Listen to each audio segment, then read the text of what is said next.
कि सीमा ISI agent हैं, trend एक एजेंट है। जिस तरह से वो हिंदी बोलती हैं, भारतीय कल्चर को समझती हैं, साड़ी, बिंदी, चूड़ी जिस तरह से वो पहनती हैं, जिस तरह से भारतीय नारियां पहनती हैं, वो पूरी तरह से ट्रेंड एक आईएसआई एजेंट है। आईएसआई इस तरह की प्रयोगशाला रखता है जहाँ पर वो भारतीय कल्चर के बारे में सिखाता समझाता है। जहाँ पर एक बड़ा सवाल ये भी है, जिस तरीके से बड़े संदेश दिए गए सरकार की तरफ से, एक ऑर्डर दिया गया कि भाई पाकिस्तान के जो भी नागरिक हैं वो भारत छोड़ें, उसको लेकर बड़ी चर्चा आ रही। लेकिन एक चर्चा इस बीच में एक पाकिस्तानी बहू की जरूर रही है जिनका नाम है सीमा हैदर। इस पर आप क्या कहेंगी? सीमा को लेकर आप क्या सोचती हैं? क्योंकि सीमा को लेकर पिछले कई दिनों से चर्चा है कि सीमा पाकिस्तान जाएगी या नहीं जाएगी। हालांकि डेडलाइन खत्म हुई, उसके बाद थोड़ा डेडलाइन को बढ़ा दिया गया, लेकिन सीमा को लेकर सोचती क्या है आप? सीमा के बारे में क्या लग रहा है? क्योंकि जब सीमा आई तो बड़ा लोगों ने बोला कि हो सकता है ये एजेंट हो, आईएसआई की एजेंट हो, तमाम तरीके की बातें रही। क्या कहेंगी? देखिए, सीमा जब से आई है, मैं उनको देवन से यही बोल रही हूँ कि सीमा आईएसआई एजेंट हैं, ट्रेंड एक एजेंट है। जिस तरह से वो हिंदी बोलती हैं, भारतीय कल्चर को समझती हैं, साड़ी, बिंदी, चूड़ी जिस तरह से वो पहनती हैं, जिस तरह से भारतीय नारियां पहनती हैं, वो पूरी तरह से ट्रेंड एक आईएसआई एजेंट है। आईएसआई इस तरह की प्रयोगशाला रखता है जहाँ पर वो भारतीय कल्चर के बारे में सिखाता समझाता है। जहाँ पर भारतीय जो देवी देवता हैं उनकी मूर्तियाँ होती हैं, भारतीय परिधान और भाषा, राजनीति, हर चीज़ के बारे में वहाँ पर पूरी तरह से उनको ट्रेनिंग मिलती है। सीमा भी उन्हीं में से एक हैं और पाकिस्तान से कोई भी इस तरह से निकल कर आ नहीं सकता। और कोई भी वहाँ पर कुछ भी जो कुछ भी होता है, कोई बोलता है, चलता है, वहाँ पर बिना आईएसआई और आर्मी की मर्ज़ी के परिंदा भी पर नहीं मार सकता। ऐसे में सीमा हैदर पाकिस्तान से इंडिया आ जाती हैं और पूरी तरह से उनकी हिंदी इतनी अच्छी है, वो सब कुछ करती हैं, डांस भी कर लेती हैं, सब कुछ कर लेती हैं, उनको सब कुछ आता है।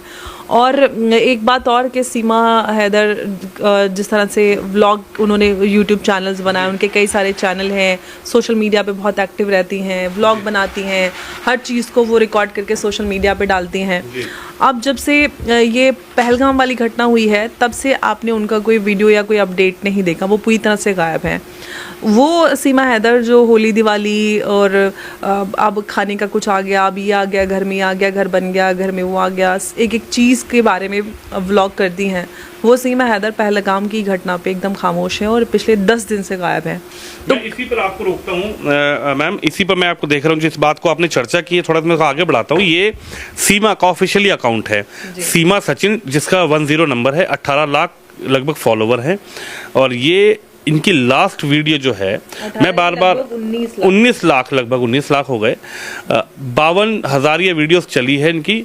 और ये 9 दिन, यानी कि ये 22 तारीख को ही ये वीडियो इनकी लगी है। पार्ट 2 ब्लॉग सासू माँ को दिलाए एक प्यारी सी गोदरेज अलमारी। इस पर आप क्या कहेंगे? 22 तारीख की घटना होती है, ये वीडियो आती है, उसके बाद 22 तारीख से लेके अब तक सीमा हैदर जो सोशल मीडिया पर आपने कहा कि भाई आज होली है, दिवाली है, रक्षाबंधन है, 15 अगस्त है, 26 जनवरी है, तिरंगा लहर रहा है, श्री राम के नारे लग रहे हैं, तमाम तरीके की जो भी हमारे संस्कृति है उसके जुड़ी हुई बातें करती थी।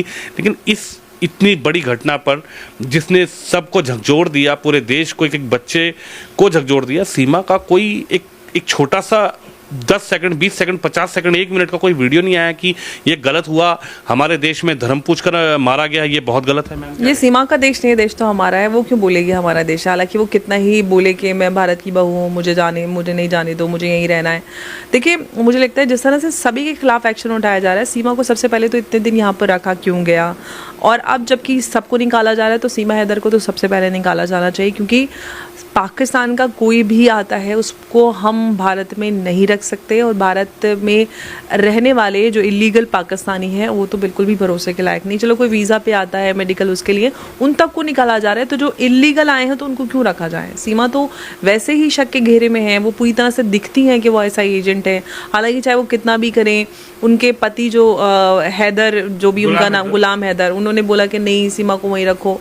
अब इन सारी चीज़ों से तो समझ में आता है कि कुछ तो ऐसा है जिसके लिए इनफैक्ट जब ये पूरी बहस चालू हुई थी, जब सीमा हैदर आई थी पाकिस्तान से इंडिया, तब भी मैंने कहा था कि सीमा हैदर आई हैं, भारत में कुछ ना कुछ बड़ा ज़रूर होगा, क्योंकि इस तरह से आना उनका ये नॉर्मल कोई एक्टिविटी नहीं है। सीमा हैदर खुद अच्छा दिखती हैं और उसके बाद उनको एक साधारण से भी नीचे दिखने वाले सचिन से प्यार हो जाता है, जो उनसे उम्र में छोटे हैं, ना पढ़े लिखे हैं, ना उनका बहुत बड़ा कोई ऐसा काम, कारोबार, पैसा, कुछ भी ऐसा नहीं जिसमें उनको लगे कि अरे सीमा हैदर अट्रैक्ट होके भारत आ गए। मेरी मोहब्बत है सचिन से, मोहब्बत की वजह से आई है।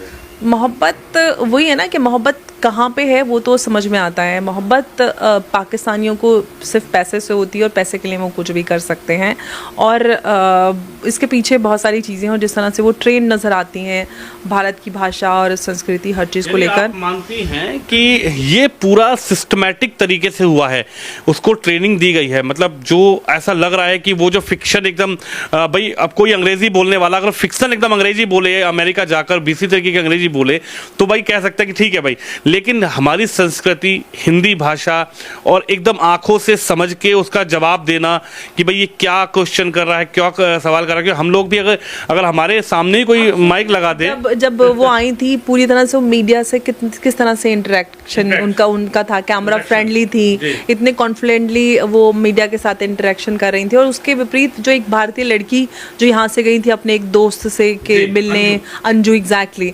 वो मीडिया के सामने बिल्कुल नहीं आई थी, उनको मीडिया के सामने आने ही नहीं दिया गया। तो वो जिस तरह से, और इनफैक्ट वो सचिन बोलता भी था तो उनका बाजू दबा देते थे सीमा, आपने देखा भी होगा बहुत सारे इंटरव्यूज में जब मीडिया पूरे भारत की वहाँ लगी हुई थी। तो उससे दिखता है कि वो उनको या तो मीडिया अटेंशन चाहिए, और मीडिया अटेंशन के ही ज़रिए वो बहुत सारा कुछ गेन भी उन्होंने किया, इतने सारे चैनल्स बनाए, सब्सक्राइबर मिले, लाखों रुपया महीने का कमाती हैं, सेलिब्रिटी स्टेटस उनका मिल गया, उनका एक एक कदम न्यूज़ बन जाता है। तो ऐसे में सवाल ज़रूर हमें अपने ऊपर भी खुद झांकना चाहिए कि हम कैसे लोगों को वो सम्मान और वो स्थान दे रहे हैं जो बहुत सारे लोग बहुत सारी मेहनत के बाद भी नहीं कमा पाते हैं।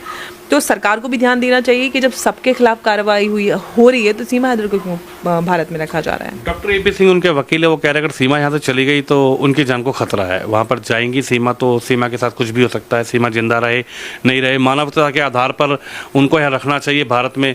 उनकी नागरिकता के लिए वहाँ पर एप्लीकेशन आवेदन दिया हुआ है राष्ट्रपति से, वो सभी कानूनों को मानना चाहती हैं, मान रही हैं।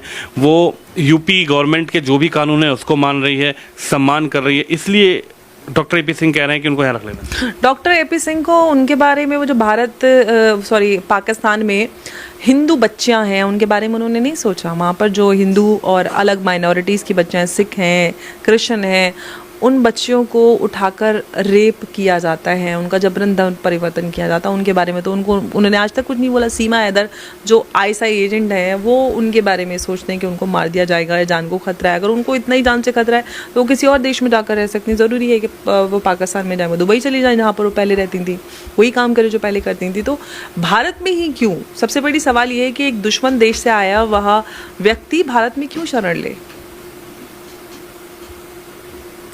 बड़ा सवाल आपसे ये भी बनता है, मैं भी एक किसी से इंटरव्यू